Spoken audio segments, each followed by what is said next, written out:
pedir que el Señor en esta tarde nos muestre algunas cositas interesantes acerca de su palabra y sobre todo lo que les acabo de decir, hermano. Estad preparados, tener respuestas correctas, adecuadas, para que cuando los inconversos, la gente que no conocen al Señor, vengan a hacernos preguntas, nosotros podamos responderle correctamente. Bendito sea Dios. Señor, te damos muchas gracias en esta tarde porque en tu palabra, palabra viva, palabra eficaz, encontramos las respuestas, la solución a muchas cosas que el mundo se pregunta e ignora. Te pedimos, Dios mío, en el nombre bendito y poderoso de tu amado Hijo Jesús, que todo lo que compartamos en esta tarde sea de bendición, sobre todo para los que están buscando la verdad, para los que quieren adquirir conocimiento y conocer la verdad, verdad que les hará libres. Ayúdanos en esta tarde, Señor, a la luz de tu palabra, a dar respuestas a tantos interrogantes y preguntas que la gente tiene hoy en día. Nos ponemos en tus manos y pedimos que nos des luz y claridad en tu palabra, para que podamos, Dios mío, creer adecuadamente, estar firmes en la fe, sin titubear, sabiendo en quién hemos creído. Ponemos este tiempo de estudio en tu palabra, en el nombre bendito de Jesús. Amén y amén. Bendito sea el Señor. Hermanos, quiero llevarles a 4 textos para comenzar. Y el primero va a estar en Jueces capítulo 11. Nos vamos a lo que llamamos Antiguo Testamento, al capítulo 11 del libro de los Jueces.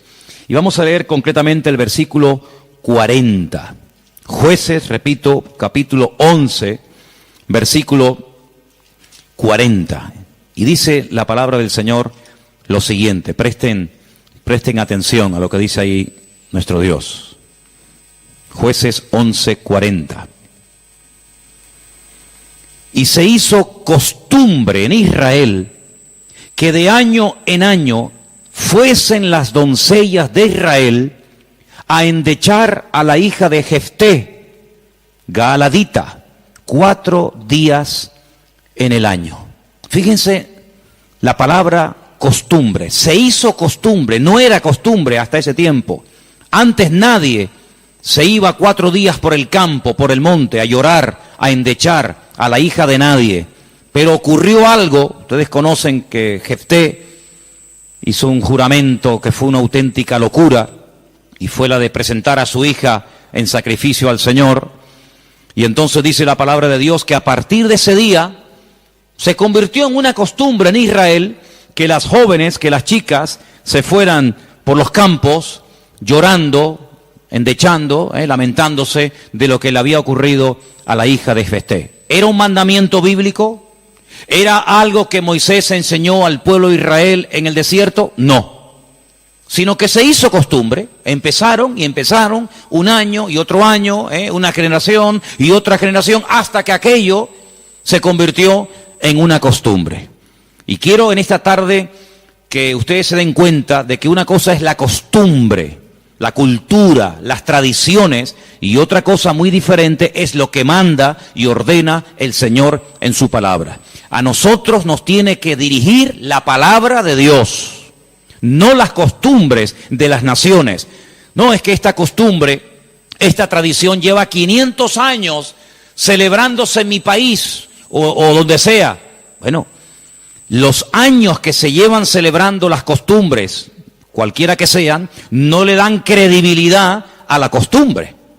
Durante muchos siglos era normal salir a una plaza pública y torturar o quemar a una persona, y todo el mundo iba como si fuera un espectáculo público, ¿verdad? Porque era la costumbre de la época. Bueno, pero eso no significa que como era la costumbre, pues está bien. Cuidado, la palabra costumbre, hábito, aparece desde un punto de vista positivo y desde un punto de vista negativo. Por ejemplo, la Escritura dice en el Evangelio según San Lucas que el Señor Jesucristo, conforme a su costumbre, iba el sábado a la sinagoga. Bueno, pero es que hay costumbres buenas, ¿sí? Y hay costumbres malas. En este caso era una costumbre que no tiene nada que ver con la palabra, pero como ya la gente lo hacía, pues el otro lo hacía y el otro lo hacía, y yo creo que ya después de años ni la gente sabía realmente el origen de esa costumbre, pero ya como que formaba parte de la cultura de la época. Quédense con ese detalle. Nos vamos al libro de Isaías, capítulo 2. Libro de Isaías, capítulo 2, versículo 6. Y dice lo siguiente, un texto, por cierto, muy interesante. Isaías 2, versículo 6. Ciertamente tú has dejado tu pueblo, la casa de Jacob, porque están llenos de costumbres traídas del oriente y de agoreros, como los filisteos que pactan con hijos de extranjeros. Uno de los reproches que el profeta Isaías lanzaba en la época en la que él le tocó servir al Señor en su ministerio es que ustedes se han llenado de costumbres que no son costumbres con una base bíblica, no son costumbres basados en un mandamiento de la Escritura, sino en costumbres, como dice aquí, importadas, traídas de Oriente, que no tienen nada que ver con ustedes. Por ejemplo, aquí en España, país en el que vivimos, pues se ha metido con una fuerza tremenda una fiesta, que era una costumbre de pueblos paganos, dicho sea de paso, que se ha celebrado hace poco, la famosa fiesta de Halloween, y tú estudias la historia de nuestros pueblos, aquí hay hermanos de otros países de Latinoamérica, y Halloween no tiene absolutamente nada que ver con la cultura latina, absolutamente. Halloween no tiene nada que ver ni con Argentina, ni Uruguay, ni Venezuela, ni Cuba, ni España, son costumbres importadas. Costumbres que no tienen nada que ver con nuestra cultura, pero a base de repetirlas y practicarlas un año y otro año, como que ya forman parte de una de las muchas fiestas que hay a lo largo del año. Eso precisamente es lo que dice el profeta Isaías en su época. Ustedes han abierto la puerta y se han llenado de costumbres traídas de Oriente, que no tienen nada que ver con ustedes. Y dicho sea de paso, la mayoría de esas costumbres traídas de Oriente eran costumbres paganas, costumbres que no tenían absolutamente nada que ver con la palabra del Señor. Vamos a avanzar. Libro de Jeremías, capítulo 10. Jeremías, el capítulo 10, leemos lo siguiente, versículo 3. Jeremías 10, versículo 3. Miren qué texto tan interesante. Porque las costumbres de los pueblos son, ¿qué dice ahí? Vanidad. Vanidad de vanidades, decía el predicador. Las costumbres de los pueblos son vanidad. Y ahora habla acerca de la idolatría, que era una de las costumbres, no del pueblo de Dios, sino de los pueblos paganos. Ahí la palabra pueblos es la palabra goyín. La palabra goyín significa naciones. Cuando se habla de Israel, se menciona Israel, para que no haya género de duda. Pero cuando se habla de naciones paganas, naciones extranjeras, naciones, digamos, no adoradoras del Dios vivo y verdadero, se les llama goyín, se les llama naciones. Y en este caso dice, las costumbres de esas naciones, de esos pueblos, son todas absolutamente vanidades. Quédense con eso. Vamos a leer un versículo en Ezequiel, profeta Ezequiel, un libro que no sé por qué no se suele leer mucho, pero tiene textos y historias muy interesantes. En el capítulo 11 de Ezequiel, el capítulo 12, dice así: sabréis que yo soy el Señor, porque no habéis andado en mis estatutos, ni habéis obedecido mis decretos, sino que según las costumbres de las naciones que os rodean, habéis hecho. Las costumbres de las naciones que les rodean, esas son las que ustedes están practicando. No los estatutos, ni decretos, ni fiestas, ni celebraciones que nuestro Dios ha ordenado en su palabra, sino que todo lo contrario. Hay momentos, ustedes seguramente han leído esos pasajes, donde los profetas, tratando de convencer, de sacudir al pueblo de Israel, les decían, a ver, vamos a ver, díganme ustedes un pueblo, una nación que haya cambiado sus dioses, que hayan dejado sus idolatrías por nuestro Dios. Ninguno, ninguno. Los egipcios, mira que vieron milagros los egipcios, porque las famosas 10 plagas de Egipto eran milagros, eran demostraciones del poder de Dios, ¿sí o no? Totalmente. Dejaron los egipcios al convencerse de que sus dioses no servían para nada, que hicieron el ridículo. Dejaron los egipcios su idolatría para creer en el Dios de los hebreos, en el Dios de Moisés, ¿sí o no? Para nada. Es más, cuando salen de Egipto, ¿qué hace el faraón? Vamos a perseguirlos, vamos a atraparlos y llevarlos otra vez a Egipto para que sean nuestra mano de obra. No se convirtieron, no se arrepintieron. Y mira que vieron la gloria de Dios, un río lleno de sangre. Bueno, eso es algo tremendo. Cruzaban la calle y allí la gente tenía luz y alegría y vida. Y a este lado, muerte, los animales se morían llenos de úlceras, llenos de llagas, miseria, pobreza, muerte. Oiga, aquí hay una diferencia. Esta gente pinta con sangre de cordero las puertas de la casa y no se muere nadie. Y nosotros, los poderosos egipcios, incluido el faraón, se mueren todos los primogénitos. ¿Te parece poca diferencia? Y así podríamos hablar de otra, ¿verdad? Se convirtieron, dejaron su idolatría por el Dios de Abraham, de Isaac y de Jacob. No. Daniel, en Babilonia, ¿cuántas veces vieron la gloria de Dios a aquella gente? Vieron a Daniel sobrevivir toda una noche y no ser atacado por los leones cuando lo metieron en el foso. ¿Se acuerdan, sí o no? Vieron a aquellos 3 jóvenes que les habían cambiado el nombre, que no se quemaron dentro del horno de fuego. ¿Cambiaron? ¿Recapacitaron? Ninguno. Dice, ¿cómo es posible que ustedes habéis podido comprobar que ninguna nación ha dejado sus dioses, su paganismo, para creer en nuestro Dios, y sin embargo ustedes sí lo han hecho? Dejaron al Dios vivo y verdadero para adorar a Moloch, a Milcón, a Astaroth, a Asera, a Baal. ¿Cómo puede ser eso? Pues eso fue lo que pasó. Ellos cambiaron al Dios verdadero por aquellos dioses, y dice el profeta Ezequiel en este pasaje, todo eso que habéis hecho son las costumbres de las naciones que les rodean, pero ustedes, en vez de influenciarles a ellos, que ellos se conviertan a ustedes, ha pasado todo lo contrario. Ustedes se han terminado convirtiendo a ellos. Han adoptado su forma de vivir, su forma de adorar, su forma de cantar, su forma de comportarse. Y esto es algo realmente increíble, porque esto no ha pasado nunca, nunca en la historia de la humanidad. Una nación ha dejado el paganismo, ha renunciado 100% a toda esa mentira y ha abrazado la fe única y verdadera. Sin embargo, ustedes tenían al verdadero y lo han abandonado. Otros profetas utilizaban el término han adulterado, han sido infieles a vuestro Dios. ¿Para adorar a quién? Al Dios de las moscas, al Dios de los excrementos, como hay por ahí un Dios también en la Biblia que se llama el Dios de los excrementos, para adorar a las criaturas en vez de adorar al Creador. Increíble, increíble. Entonces, los profetas que hemos leído, Jeremías, Isaías, Ezequiel y también en el libro de Jueces, dicen que todo eso, esas costumbres son todas vanidades.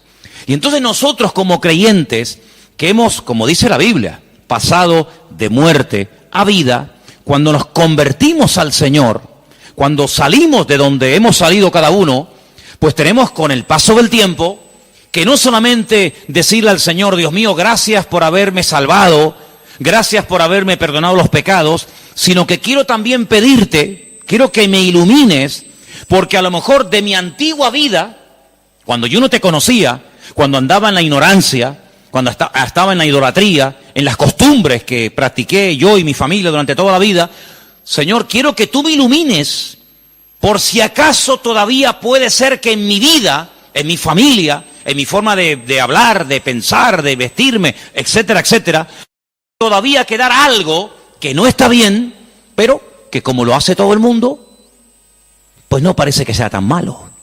Porque si os dais cuenta, hermanos, hay cosas que se hacen hoy en día que están mal, pero sin embargo, como las hace todo el mundo, no se ven mal. Por ejemplo, a mí una de las cosas que me llama la atención, cuando voy a lo mejor a algún supermercado, es que de un tiempo a esta parte, en la parte donde está todo lo que es los puros y los cigarrillos y todo esto, es increíble. ¿Os habéis dado cuenta lo que ponen como advertencia en las cajas de cigarrillos? El cigarrillo mata, ¿eh? El cigarrillo produce enfermedades pulmonares, cáncer, y esto y lo otro.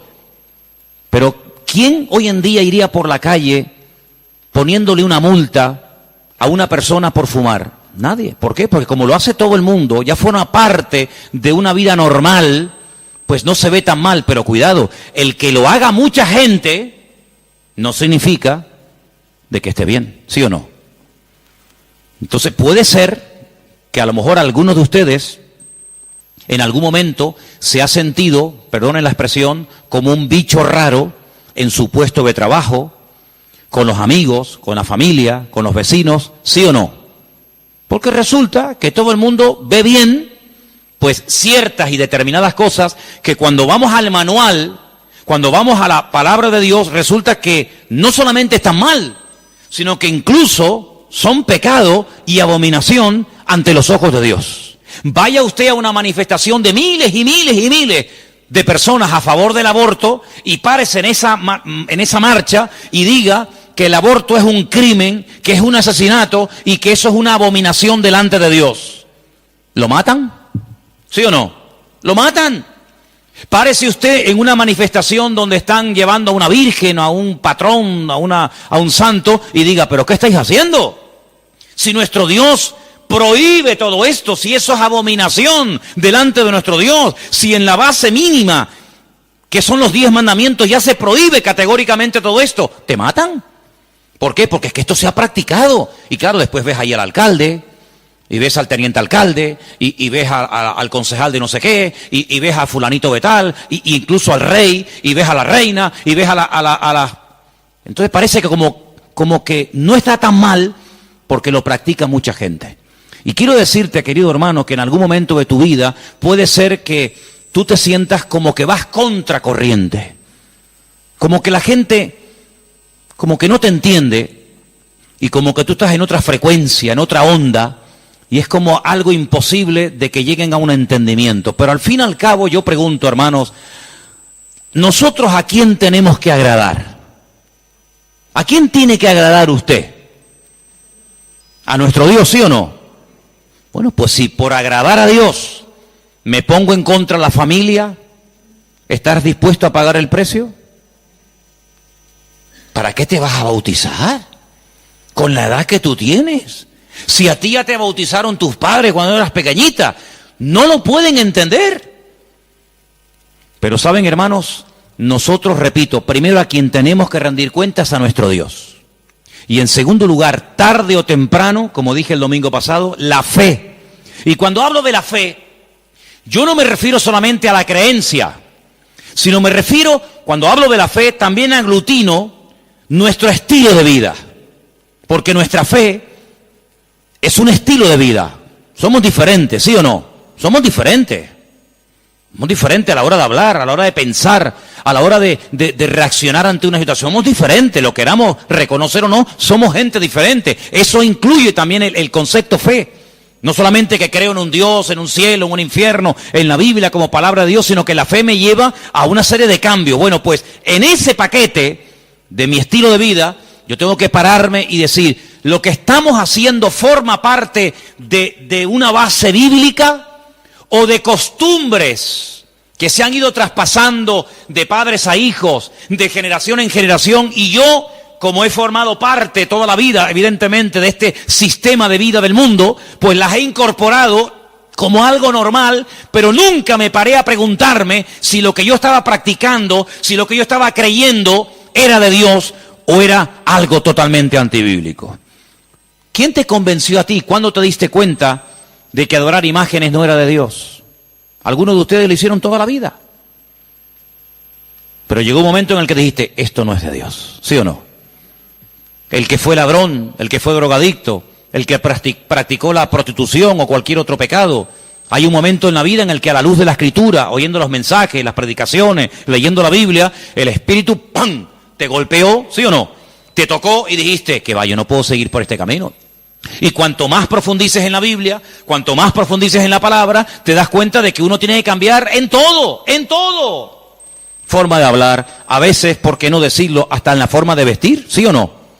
Hombre, vamos a ver, Si, por ejemplo, una chica que está ejerciendo la prostitución esta tarde se convirtiera al Señor, seguramente la forma como esa chica se viste, que está diseñada para seducir, para atraer, para llamar la atención, pues cuando esa chica se convierta al Señor, lo más probable es que el Espíritu le ponga en su corazón que la forma como viste, pues es una forma que tiene una finalidad, pero que esa finalidad en absoluto la tengo que llevar a cabo en un culto. Por lo tanto, seguramente, en un momento determinado, el Señor le pondrá en su corazón, oye, vístete un poco más decentemente, más ¿sí o no? Seguramente que sí. Y el que toda la vida ha estado robando o toda la vida ha estado haciendo daño, seguro que el Espíritu le va a hablar en ese área de su vida. Pero luego hay otras cosas, como hemos leído, costumbres, que como que no las vemos tan mal. Y hemos visto a la luz de la palabra de Dios, solamente les di 4 textos, están ahí grabados por si los quieren después volver a leer, 4 versículos donde tenemos que analizar y preguntarnos las costumbres, no los mandamientos. Las costumbres que estamos llevando a cabo son bíblicas, son de Dios. Y ahora vamos a pasar al tema que la gente nos pregunta mucho por internet. ¿Qué opinan ustedes acerca de estas fiestas navideñas? ¿Puede un cristiano? ¿No puede un cristiano? ¿Está bien esto? ¿Está bien aquello? Bueno, lo primero que tenemos que partir de la base es la siguiente. Nadie, absolutamente nadie, desde que el cristianismo o desde que Cristo vino a este mundo, y mira que lo han intentado, nadie sabe exactamente el día en el que nació el Señor Jesucristo. Nadie. A lo largo de la historia se ha especulado, incluso, si ustedes se meten a estudiar este tema, incluso algunos llegaron a predicar y a enseñar en sus respectivos congregaciones o ministerios que Jesús nació entre marzo y abril. Otros entre septiembre y octubre. Y así diferentes opiniones. Por lo tanto, partimos de la base de que, lógicamente, el Nuevo Testamento, porque el Antiguo no te lo va a decir, porque no había nacido, el Nuevo Testamento en ninguna parte te dice exactamente el día en el que el Señor Jesucristo nació. Nadie sabe absolutamente nada. Sí sabemos que murió en una época en la que los judíos estaban celebrando una fiesta llamada la Pascua. Sí sabemos que hay una fiesta que nosotros la conocemos como Pentecostés, que su nombre original es Shavuot, la fiesta de las semanas, que el Señor la utilizó para que en ese día concretamente, pues aquel grupo que había en aquella casa fueran llenos del Espíritu Santo. Eso sí lo sabemos. También podemos saber con exactitud que el Señor Jesucristo, la noche que fue entregado y en ese lapsus de entre una hora y otra, y fue a ser crucificado, se estaba celebrando la fiesta de los panes sin levaduras que se unía a la de la Pascua. Todo eso está clarísimo. Y sabemos pues cuándo hay que celebrar la fiesta de la Pascua y la fiesta de Pentecostés y la fiesta de los tabernáculos. Todo eso lo sabemos porque está estipulado en la Biblia y te dice, contarás desde tal día a tal día, tanta semana. ¡Pum! Y eso es matemático. Pero en cuanto al nacimiento de Cristo, la Biblia no nos da ninguna información exacta de cuándo nació. ¿Por qué? Porque en nuestra concepción, entre comillas, cristiana, cometemos un gravísimo error. Y es que Jesucristo nació en un contexto judío, no en un contexto cristiano. Jesús nunca fue a ninguna iglesia evangélica, él toda la vida fue a sinagogas. Jesús nunca practicó costumbres cristianas. Las costumbres que él practicó y su padre y su madre y sus antepasados eran costumbres judías, ¿verdad? Por lo tanto, para nosotros se comienza a contar desde el nacimiento del niño y dice, bueno, el niño nació el 2 de octubre. Pues al año que viene, el día 2 de octubre, el niño cumple un añito. ¿Sí o no? En la mentalidad judía no se cuenta el tiempo así. En la mentalidad judía, en el momento en el que la mujer sabe que está embarazada, en el que la mujer sabe perfectamente que sí o sí está embarazada, ahí se empieza a contar. No a partir del nacimiento a los 9 meses, ¿me entendéis? Por lo tanto, ya empezamos mal. Es como, por ejemplo, cuando nosotros decimos, bueno, ahora mismo aquí en Tenerife tenemos las 8 en punto de la noche. A las 12:01 será día viernes. Eso según nuestro calendario, según nuestra cultura. según la Biblia, ya es viernes. ¿Por qué? Porque en cuanto cae el sol y ya se puede ver, aunque sea una sola estrella en el firmamento, automáticamente ya estamos al día siguiente. Entonces dice, entonces todos al revés. Bueno, hay que saber estas cosas. Nuestro calendario gregoriano, inventado, mandado a hacer por un papa, tiene 365 días. El calendario bíblico tiene 360 días. Otro dato a tener en cuenta. ¿Qué te parece? Y así podríamos contar cantidad de detalles que cuando uno va a la palabra, uno tiene que conocerlos. Porque si no ya estás partiendo equivocadamente. Y entonces decimos, el nacimiento del niño marca el momento de su nacimiento y de su próximo cumpleaños. Te vuelvo a repetir, la vida en la cultura judía, en la cultura hebrea, se cuenta a partir de la concepción, no a partir del nacimiento. Ahora bien, tengo aquí algunos datos que les voy a leer en esta tarde, que son muy interesantes, pero primeramente quiero decir lo siguiente. No sabemos la fecha exacta del nacimiento de Cristo. No hay ni un solo ejemplo, ni uno solo. Si alguien sabe de alguno, por favor que lo diga ahora, o calle para siempre. No hay ni un solo ejemplo en el Nuevo Testamento de nadie que haya practicado el nacimiento de Cristo, que haya celebrado, mejor dicho, el nacimiento de Jesús. La única fiesta que nos obligó el Señor a recordar frecuentemente fue, dice, haced esto, háganlo en memoria de mí. Y cada vez que comáis este pan y cada vez que bebáis de esta copa, mi muerte estáis anunciando hasta que yo vuelva. Es una orden.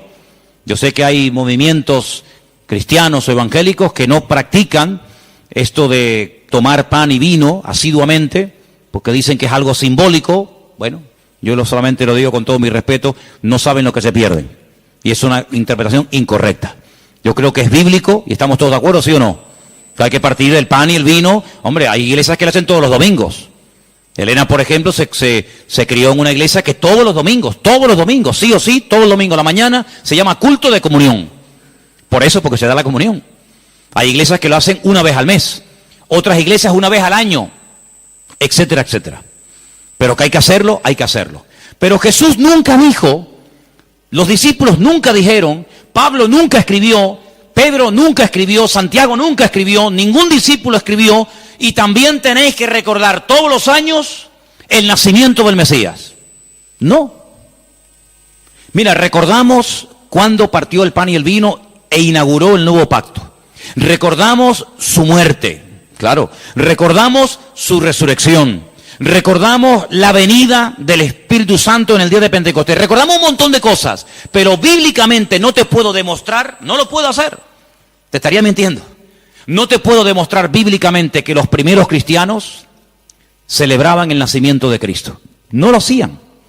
Ni siquiera es un mandamiento de la Biblia el celebrar dicha fiesta. Entonces te estoy dando información para que lo sepas. La fecha exacta del nacimiento de Cristo no se encuentra registrada en el Nuevo Testamento. Ahora, el famoso día 25 de diciembre ha sido un día que en el mundo pagano, en el mundo greco-romano, ustedes saben que estaban los babilónicos, luego vinieron los medos persas, a continuación los griegos y después los romanos. El Antiguo Testamento, lo que llamamos vulgarmente Antiguo Testamento, termina con el imperio medo-persa. Pero cuando empezamos a leer el Nuevo Testamento, nos encontramos a los romanos. Y tú dices, ¿pero y los griegos? ¿Ves? La Biblia no te da información sobre los griegos. Pero entre el Antiguo y el Nuevo Testamento, que hay 400 años de silencio, ¿sabían eso, no? Nuestro Antiguo Testamento, ¿cuál es el último libro del Antiguo Testamento según nuestra Biblia?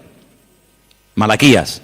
Pero cuando tú vas a una Biblia hebrea, tú te das cuenta que el último libro del Antiguo Testamento no es Malaquías, es Segunda de Crónicas. Da igual, el orden no altera los factores, ¿no? Sea uno, sea otro, son exactamente los mismos, aunque el orden es diferente. Pero cuando se termina de escribir, cuando el último profeta del Antiguo Testamento terminó su mensaje, supongamos que fuera Malaquías, hasta que encontramos al siguiente profeta predicando. ¿Y quién fue el siguiente profeta entre el Antiguo y el Nuevo predicando? ¿Quién fue? Juan el Bautista. Hay 400 años de silencio. No hubieron profeta entre Malaquías y Juan el Bautista. ¿Y cómo se guiaba la gente? Por la palabra. Ahí estaba todo escrito, todo comprimido, todo condensado, y fue un tiempo de silencio, de palabra profética, pero la palabra ya estaba escrita. Luego la gente querían palabra, vayan a la palabra, valga la redundancia, vayan a la escritura y ahí encuentran todo. Bien. Entonces cuando vamos a estudiar la palabra de Dios, nos encontramos que ese imperio que no aparece en el Antiguo Testamento, que son los griegos, que aparece en esos famosos libros que yo he recomendado muchas veces que lean, Primera y Segunda de Macabeos, que son la familia de los Macab, que significa martillo en hebreo. Los macabeos son los que martillaban, los que machacaban. Y en estos días en Israel se está celebrando una fiesta que no tiene una base, vamos a decir, bíblica, sino es un mandamiento bíblico el cumplirla, vaya, pero que es una fiesta que en estos días ya se está celebrando, y les voy a demostrar que Cristo la celebraba. Aunque no era mandamiento, él la celebraba. Y es una fiesta que se llama la fiesta de Hanukkah. Y por eso ustedes cuando van a Israel van a encontrar que hay dos modelos de candelabro diferentes. Está el famoso menorá, que tiene 7 brazos. Y después se encuentran la Hanukkía. Menorá es el de 7. Hanukkía es el de 9. Y tú dices, ¿qué diferencia hay entre uno de 7 y uno de 9? Bueno, te lo voy a decir. El candelabro de 7, la menorá, era el que se utilizaba primeramente en el tabernáculo y después en el templo, pues para iluminar. No había luz eléctrica, no había un interruptor y se encendía la luz, sino que se ponía aceite, ¿verdad? Se iluminaba para que el sacerdote pudiera moverse y pudiera ministrar en el templo, ¿verdad? Ya dimos en su día una explicación de que el primer versículo, quédense con este dato, el primer versículo de los primeros 5 libros de la Biblia, Génesis 1.1, Éxodo 1.1, Números 1.1, Levítico 1.1 y Deuteronomio 1.1, nos explican todo lo que tiene el menorá. ¿Cuántas palabras tiene en hebreo el primer versículo de Génesis? 7 brazos. Otra característica de la menorá la encontramos en Éxodo 1.1 y así sucesivamente, pero no voy a entrar en detalles acerca de eso. Pero en la época de los seleucidas, en la época de los griegos, déjeme que les cuente algo de historia, que es bueno saberlo. Cuando Alejandro Magno muere, dicen que era homosexual, no dejó descendencia. Es el único imperio que pervive después de la muerte del emperador, pero no en sus hijos, sino en sus generales. Por eso Daniel, cuando está en Babilonia, dice que él vio a un leopardo con 4 cabezas. Y las 4 cabezas son los 4 generales que cuando Alejandro Magno muere, se reparten en 4 pedazos el mundo que había conquistado Alejandro Magno, ¿verdad? Uno de los trozos que se reparte tenía que ver con Israel. Y allí estaba el famoso Antíoco Epifanes, que era terrible, terrible. Ese fue el que se atrevió a meter a un cerdo dentro del lugar santísimo y sacrificarlo y de esa manera, humillar y avergonzar a Dios y en fin, tantas cosas, ¿no? Esa es la famosa abominación desoladora, la profanación del lugar santísimo. En esa época de los griegos había una familia compuesta por una serie de hermanos que se propusieron restaurar la vida política y espiritual de Israel. Los griegos dominaban, el templo lo habían convertido en un gimnasio, habían impedido los sacrificios y aquello era un desastre. Esta familia se levanta, primero un hijo, después el otro hermano, todos murieron como mártires, es una historia tremenda. Y estos macabeos, que no se llamaban macabeos, sino una especie de apodo, los que martillaban, los que golpeaban, pelearon militarmente, cuerpo a cuerpo con los griegos y los derrotaron, los vencieron, los echaron de Israel y restauraron el culto en el templo. Pero resulta que el aceite que se utilizaba para las lámparas del candelabro, en este caso de la menorá, no llegaba, porque lleva un proceso y se tarda un tiempo en elaborar ese aceite específico para la menorá. Había muy poco aceite. ¿Qué ocurrió? Oraron al Señor y el Señor hizo que la poca aceite que quedaba durara milagrosamente más tiempo de lo que habitualmente duraba. A partir de ese momento, para recordar el milagro de que el Señor permitió que el aceite durara más tiempo de lo habitual, se comenzó a celebrar la fiesta de la Hanukkah, la fiesta de las luces, la reinauguración del templo. Entonces, en esta época del año, para recordar ese milagro, se enciende con la vela del centro, cada día una vela diferente, hasta llegar a 9 velas. Porque ese fue el tiempo que duró el aceite. Y eso es lo que significa la fiesta de Hanukkah. Ahora ustedes pueden ver, dice, y Jesús subió al templo a la fiesta de la dedicación del templo. Y tú dices, ¿qué fiesta es esa? Porque ahí no dice Pascua, ahí no dice Pentecostés, ahí no dice tabernáculo, dice a la fiesta de la dedicación del templo. Pero si el templo ya estaba inaugurado cuando Cristo vivía. Pero era la fiesta en la que se recordaba la reinauguración del templo cuando los macabeos derrotaron a los seleucidas, a los griegos, y entonces esa era la fiesta de Hanukkah que Cristo la celebraba, Juan capítulo 10. Entonces Cristo, que sabía la historia de esa fiesta, dice, yo soy la luz del mundo. Y la gente sabía lo que estaba diciendo, porque así como esta aceite, esta luz se enciende, yo soy ahora la luz del mundo. Y posteriormente a sus discípulos le dice, y ahora también vosotros sois la luz del mundo. Y todo está basado en algo que pasó en aquel tiempo. Entonces, cuando vamos al Nuevo Testamento, nos encontramos que nos dice la Biblia quién gobernaba en el Imperio Romano en el tiempo del nacimiento de Cristo. Pero cuando se hace el calendario gregoriano o cristiano, vaya, el que tenemos ahora mismo nosotros, se cometió una gravísima equivocación. Algunos calculan que del verdadero calendario bíblico al que usamos actualmente puede haber una diferencia entre 4 y 6 años. Es decir, que en vez de estar ahora en el 2015, estaríamos ahora 4 años o 6 años más de lo que estamos.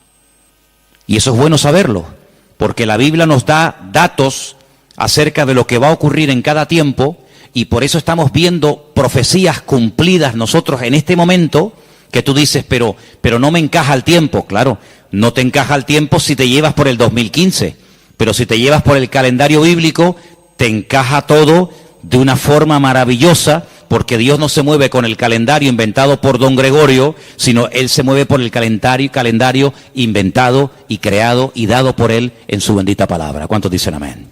Entonces, sigo leyendo esto que está muy interesante. La historia de la Navidad parece tener los primeros antecedentes entre el 320 y 353 después de Cristo. Es decir, que hasta el 350 y pico después de Cristo, ningún cristiano, ninguna iglesia practicaba o celebraba lo que vulgarmente llamamos la Navidad. Durante más de 300 y pico de años, esto no existía. ¿Qué te parece? Yo dije un día que si ustedes quieren ver la transformación terrible que experimentó el cristianismo, tienen que leer detenidamente lo que pasó en el Concilio de Nicea. Ahí en Google, se meten, Concilio de Nicea, estudien, lean lo que allí pasó. El cristianismo del 300 para atrás era diferente al cristianismo que se vive hoy en día del 300 y pico hasta nosotros. Todo cambió, hermanos, todo cambió. Entonces fue en esa época, en ese tercer siglo, cuando se comenzó a decir que Cristo había nacido el 25 de diciembre. ¿Por qué? Porque era la fiesta, era el día más pagano del año. Se celebraba el culto al dios Saturno, y el dios Saturno era el dios de las cosechas. Y era un día de celebración, pero de celebración pagana, de sacrificios en agradecimiento al dios Saturno. Era el solsticio de invierno en el hemisferio norte, y ahí dijo alguien, bueno, vamos a utilizar el día más pagano del año cuando se adora al sol, vamos a utilizarlo y lo vamos a cristianizar para que de esa manera también nosotros los cristianos formemos parte de la festividad y de la alegría a nivel mundial. Desde finales del siglo IV, el cristianismo, finales del siglo IV, el cristianismo comienza con la famosa tradición de la Navidad, y el Papa Julio I dijo que Jesús había nacido el 25 de diciembre. ¿De dónde lo sacó? De ninguna parte, se lo inventó, porque la Biblia no dice que Jesús nació el 25 de diciembre, pero él, como era el Papa, cualquiera le llevaba la contraria. Era el día en el que se celebraba, como acabo de decir, el solsticio de invierno en la antigüedad, y era el día en el que las costumbres y las tradiciones heredadas, las costumbres y mitos y leyendas más aberrantes se llevaba a cabo, y entonces se utilizó para que la gente supiera que también Cristo había nacido en esa época, y de alguna manera pues utilizar el paganismo, utilizar las festividades, pues para decir, bueno, Cristo también nació en esta época, ¿no? En el año 540, un monje llamado Dionisio, cuyo apodo era el Exiguo, en el cálculo de las fechas propició la fijación de una fecha errónea en cuanto al nacimiento de Cristo. El error incluso hasta en el año, porque se cree que Jesús nació 4 o 6 años antes de lo que realmente esta gente decía. El tema de las fechas, ya hemos dicho, es algo muy controvertido, pero al final se llegó a la conclusión de que Cristo había nacido en esa época, y los cristianos comenzaron a practicarlo como parte de la cultura o de la tradición. Hay muchos relatos en los que cuenta la historia que miles y miles de cristianos se dejaron matar, quemar, crucificar y torturar hasta la muerte porque se negaban a celebrar la famosa Navidad el 25 de diciembre. Así que hermanos nuestros en la fe han muerto quemados, torturados y crucificados por negarse a formar parte de una fecha inventada, creada por el hombre, rodeada de paganismo, donde una de las costumbres que había era sacrificar toros, sacrificar animales, cortarle los testículos a estos animales y colgarlos en los árboles. De ahí viene la famosa costumbre de colgar bolitas en los árboles, de la costumbre pagana de aquellos degenerados griegos y romanos que hacían este tipo de ofrendas y de sacrificios a sus dioses, y de ahí pasó. Luego se prendía fuego al árbol, pero claro, prender fuego al árbol, pues es en una casa particular, es una temeridad, y entonces a alguien con el paso del tiempo se le ocurrió ponerle un montón de luces para que represente aquel fuego, que evidentemente no se puede hacer hoy en día por sentido común, pero entre las bolitas y el fuego que se pone, las luces que se pone, pues es lo más parecido a aquellas bolitas que se ponían colgadas en los árboles, y al mismo tiempo las luces representan el fuego, que por cuestiones obvias no se pueden poner hoy en día. Así que Jesús no nació el 25 de diciembre, pero escuchen esto porque es muy interesante. La explicación más consistente de los historiadores es que el origen de la Navidad se tomó entre el siglo III y IV, ya lo hemos dicho, ¿verdad? El porqué de la elección de esta fecha, bueno, se relaciona con la necesidad de la reciente oficializada religión cristiana de imponerse sobre las tradiciones de los cultos paganos romanos. En aquel tiempo el mundo estaba dominado por el Imperio Romano, se adoraba a Saturno, como el Imperio Romano a través del emperador Constantino supuestamente se había convertido. Dejemos de celebrar en el 25 de diciembre la fiesta a Saturno, pero claro, ahora está todo el mundo acostumbrado a practicar el 25 de diciembre a Saturno, ¿y ahora qué hacemos? Ahora somos cristianos. Bueno, pues sigamos celebrándole igual, pero a Saturno, ya no podemos, somos cristianos. Bueno, a Saturno no, a Cristo. El mismo perro, pero con distinto collar.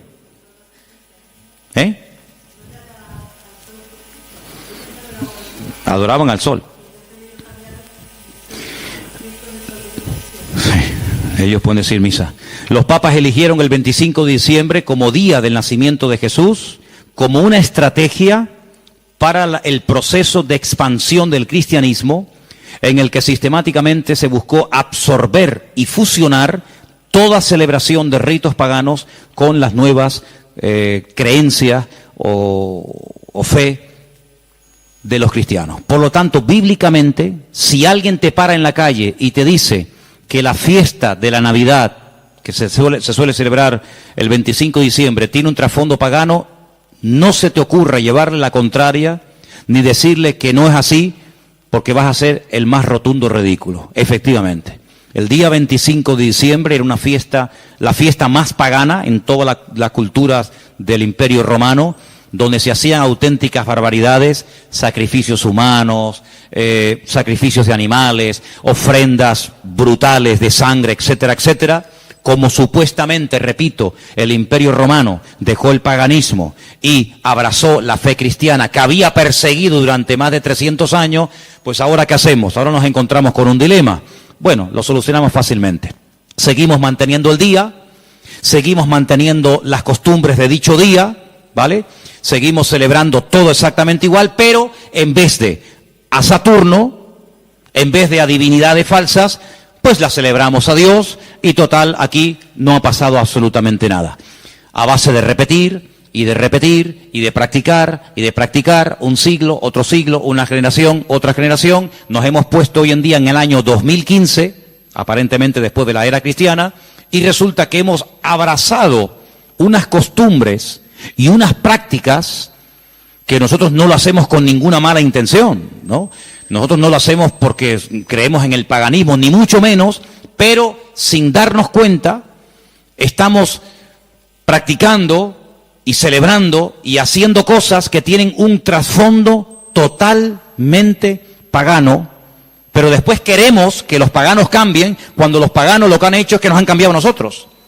Y se han metido en nuestras casas, y se han metido en nuestras costumbres, y se han metido en nuestro vocabulario, y hemos visto, no de ahora, de hace ya muchos años, que en estos días, que teóricamente, vamos a decir, ha nacido el Señor, que no es así, ya lo hemos demostrado, pero que teóricamente teníamos que celebrar su nacimiento, resulta que se ha convertido en una fiesta, ¿de qué? De despilfarro, de derroche, de negocio, donde después se habla de la famosa cuesta de enero, porque la gente empezó a regalar y a comprar y a regalar y a comprar, a regalar y a comprar cosas que después en enero se arrepienten o no usan o quieren cambiar, y después resulta que ya el año, en vez de empezarlo libre de deudas, ya lo empiezan con más deudas, aparte de las que ya tenían del año anterior. ¿Por qué? Porque la fiesta así lo requiere. Porque si no le regalamos al abuelito, y si no le regalamos nada al niño, y si no le regalamos nada a la abuelita, o al tío, o al papá, o al sobrino, pues como que es una falta de educación, y como que falta el amor en la familia, y como que todos nos hemos vuelto locos, y nos hemos fanatizado, porque ahora somos cristianos. No, mi hermano, aquí no nos hemos vuelto locos, sino que ¿sabe lo que pasa? Que el conocimiento confronta, y el conocimiento compromete. Por eso hay gente que dice, yo prefiero no saber nada, y seguir en la ignorancia. Pero ¿sabes qué? Cuando estamos en Cristo, estamos obligados, estamos comprometidos con la verdad. Y la verdad nos hará libres en la medida, no es como un botón, la verdad os hará libres. Eso no cuesta nada decirlo. La verdad nos hará libres siempre y cuando interioricemos y practiquemos la verdad. Porque yo puedo conocer la verdad, pero la verdad si no la vivo, si no me la aplico, si no la practico y si no la interiorizo, la verdad simplemente no hace absolutamente nada. No es como un amuleto. ¿Cuánta gente ha comprado antaño la Biblia? ¿Cuántos hogares tenían un pedazo de Biblia enorme y la tenían ahí en la estantería? ¿Por qué? Porque, hombre, es la palabra de Dios. Pero es que la palabra de Dios no es un amuleto. No es como el que pone una herradura. No es como el que pone una ristra de ajos. No es como el que recurre a un amuleto, que los hay en todas las religiones. Los judíos también tienen un montón de amuletos, ¿eh? No se pueden ustedes imaginar. La famosa segulá y tantos amuletos creados y diseñados y vendidos y bendecidos por los rabinos para protección del mal de ojo, para protección de no sé qué, para protección de los malos espíritus. En todas las religiones siempre ha habido amuletos, pero la verdad, la Biblia no es un amuleto, es un estilo de vida que nos lleva a comprometernos y nos lleva a decir, Señor, perdóname Porque he estado creyendo y practicando y encima enseñando y transmitiendo una mentira, creyendo que es una verdad. Y no hay nada peor que creer que algo de mentira es una verdad y yo la practico en mi vida. Hermanos, en estos días, generalmente en todas las iglesias, incluido esta, suele ocurrir algo muy común. Y es que, por ejemplo, lo notamos, ¿no? Y no es que llevemos un control excesivo del tema, pero les cuento la realidad. Muchísimos creyentes se gastan el dinero que tienen y el que no tienen y se olvidan muchas veces de lo que tenían que haber apoyado con su dinero a la obra de Dios. ¿Por qué? Porque hay que comprar regalos a todo quisque. Y hay que tirar la casa por la ventana. Y si nos vamos a la noche a la cama sin tener toda la mesa llena de comida, como que no hemos celebrado Navidad. Y yo pregunto, imaginémonos por un instante, que no es así, pero trabajemos con la hipótesis. Bueno, vale, nació el 25 de diciembre, vale, perfecto. Si realmente nació el 25 de diciembre, ¿a quién tendríamos que celebrar la fiesta? Me imagino que al Señor. Pero nosotros somos tan listos que nos hacemos la fiesta para nosotros. Y tendríamos que traerle regalos a Él. ¿Cómo? Bueno, pues ¿qué le hace falta a la iglesia? Pintarla. Yo regalo este año la pintura. Si el cumpleaños del Señor y esta es la casa del Señor, ¿qué le hace falta a la iglesia? Más sillas, yo las regalo. Pero no hacemos regalos al que cumple años, teóricamente, sino que nos hacemos regalos a nosotros. A papá, a mamá, al tío, al sobrino. Y yo digo, bueno, ¿el cumpleaños de quién es? ¿Tuyo? ¿O es el del Señor? Porque si es el del Señor, al que menos le hemos regalado ha sido a Él. Resulta que nos hemos regalado a nosotros. Y tenemos, los que tengan, ¿no?, el árbol lleno de docenas de juguetes y docenas de regalos. Y tú dices, ¿y el regalo del Señor dónde está? Porque la iglesia no puede sufrir en estos tiempos, en este mes de diciembre, porque teóricamente sería el mes de más abundancia, ¿sí o no? Tendría que ser el mes en el que sobraran Biblias, sobraran sillas, sobrara de todo, porque es el día especial del Señor. Pues ¿saben qué? Suele ocurrir generalmente todo lo contrario. Es cuando tal vez menos nos acordamos del Señor. Ahora, nosotros vamos a utilizar la fiesta que el mundo inventó, no el Señor, no la iglesia primitiva, no la Biblia. Nosotros vamos a utilizar la fiesta que inventó el mundo para decirle al mundo el motivo por el cual el Señor vino a este mundo. Que no fue otro más que morir por nuestros pecados, derramar su sangre y restaurar nuestra vida y sacarnos de la miseria y de la ignorancia y ponernos en el reino de su amado Hijo. Eso es lo que vamos a hacer. El mundo que celebre lo que quiera. No es un tiempo para derroches, ni despilfarro, ni borracheras. No es un tiempo para trasnochar y tirar la casa por la ventana y parece que si no le regalo un suéter o un pantalón o una camisa, fulano se enfada y me mira, pues que me mire como quiera. Pero no es un tiempo para nosotros. Tendría que ser en todo caso un tiempo de más oración, de más compromiso, de más reuniones, de más entrega. Tendría que ser eso si verdaderamente nació en esta época. Tendría que ser eso, pero lamentablemente vemos que no lo es. Y entonces, amados hermanos, resumiendo un poco todo esto, ¿qué vamos a hacer nosotros? Vamos a decirle al mundo, claro, nosotros creemos que Él vino. ¿Cómo no lo vamos a creer? Nosotros creemos que Él nació y que Él vivió en esta vida y que Él murió y que Él resucitó y que digan lo que quieran, pero vino con propósito. Vino con un objetivo, no vino para entretenernos, no vino para que ahora en diciembre tiremos la casa por la ventana, luego en abril, marzo, abril, volvamos a recordar toda la tragedia de la sangre, de la muerte, de Pilato, de la crucifixión, de la tumba, de los latigazos, etcétera, etcétera, y el resto del año. No, hermano, no vamos a dejarle al mundo que nos diga cuándo y dónde tenemos que celebrar lo que tendríamos o no que celebrar. ¿Qué es lo que tenemos que celebrar? Lo que dice la Biblia. Haced esto en memoria de mí. Ahí tienes ya un ejemplo. Si dice el Señor, nos dice el Señor, haced, cumplid con esto en memoria de mí. Bueno, ahí tenemos una obligación, pero en ninguna parte mi Señor, nuestro Señor, ni a ti ni a mí, nos dice, y una vez al año recuerden que el 25 de diciembre yo nací. Porque dicho sea de paso, cuando Cristo nació, la palabra diciembre ni existía. Porque ni ese mes existía cuando el Señor Jesucristo nació, sino que estamos hablando de términos y de palabras creadas, diseñadas e inventadas por los hombres. Y quiero que este año sea diferente. Debe ser diferente este año en nuestras casas. Lo dije hace mucho tiempo, cuando pongamos la mesa y nos juntemos los hermanos, los amigos, los familiares, etcétera, pongan en la mesa un cubierto como si Él estuviera sentado en la mesa con nosotros. Para que cuando venga un inconverso te diga, oye, ¿y ahí no se va a sentar nadie? Sí, ahí está sentado esta noche el Señor con nosotros. ¿Y eso? Sí. Porque queremos que el Señor esté sentado en nuestra mesa. Porque si el Señor no está sentado en esta mesa, ¿qué rayo estamos celebrando nosotros aquí esta noche? ¿Qué estamos celebrando? ¿Un banquete? ¿Qué estamos celebrando? Si el Señor no está sentado en esta mesa, ¿qué hacemos aquí tú y yo? Es una cena normal y corriente como cualquier otra, pero queremos invitar al Señor a nuestra casa. Queremos que coma con nosotros, que viva con nosotros, que duerma con nosotros, que entre con nosotros, que salga con nosotros. Nuestra vida no gira en torno a fiestas, porque nuestra fiesta se llama Cristo. Y nuestra fiesta desde el 1 de enero hasta el 31 de diciembre. ¿Cuántos dicen amén? No tenemos que decir, ay, ahora el nacimiento, ay, ahora la muerte. Todos los días yo recuerdo que Cristo vino a este mundo a morir por mí. ¿Sí o no?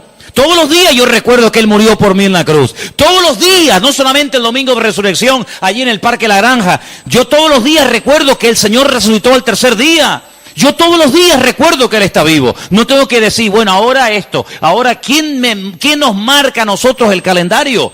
Lamentablemente, ¿sabe quién nos marca el calendario? El mundo. El mundo se ha metido en la cultura de tal manera que dice, no, ahora carnavales. Ahora Halloween. Ahora Semana Santa, ahora la Ascensión de María, ahora el Puente de la Constitución, y le hemos dejado al mundo que nos organice el tiempo y nos diga incluso cómo tenemos que comportarnos en cada época del año. Claro, nosotros gracias al Señor somos cristianos y muchas de esas cosas ya no las hacemos, pero el que es mundano, el que no es cristiano, dice, carnavales, ¿me tengo que disfrazar? Me tengo que disfrazar, ¿por qué? Porque el mundo dice que ahora es cuando yo me tengo que hacer de disfrazar y hacer el idiota durante una semana o 15 días. Pero luego no, ahora dice, no, ahora viene la cuaresma. Ahora viene la resignación, el perdón, la ceniza, no sé qué, no sé cuánto. No, ahora viene la Semana Santa, no, ahora viene no sé qué. Y le hemos dejado al mundo que organice nuestro tiempo y nuestro estilo de vida. Nuestro tiempo y nuestro estilo de vida, ya lo dijo el Señor cómo tiene que ser. Si a alguien le interesa, aquí lo tienen. Señor, ¿qué tengo que celebrar en marzo? Señor, ¿qué tengo que hacer en diciembre? ¿Qué tengo que hacer cada día de la semana? Aquí está el manual.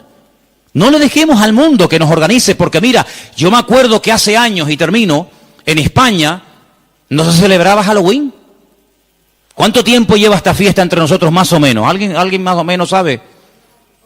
8 años. Bueno, 8 años. Y nosotros ya tenemos una edad. Luego, durante muchos años de nuestra vida, esta fiesta en España no se celebraba. Íbamos a un centro comercial en esta época de noviembre, creo que se celebra esta fiesta terrible, y no había ninguna calabaza, no había ninguna cosa de terror. ¿Por qué? Porque esta fiesta no se había introducido.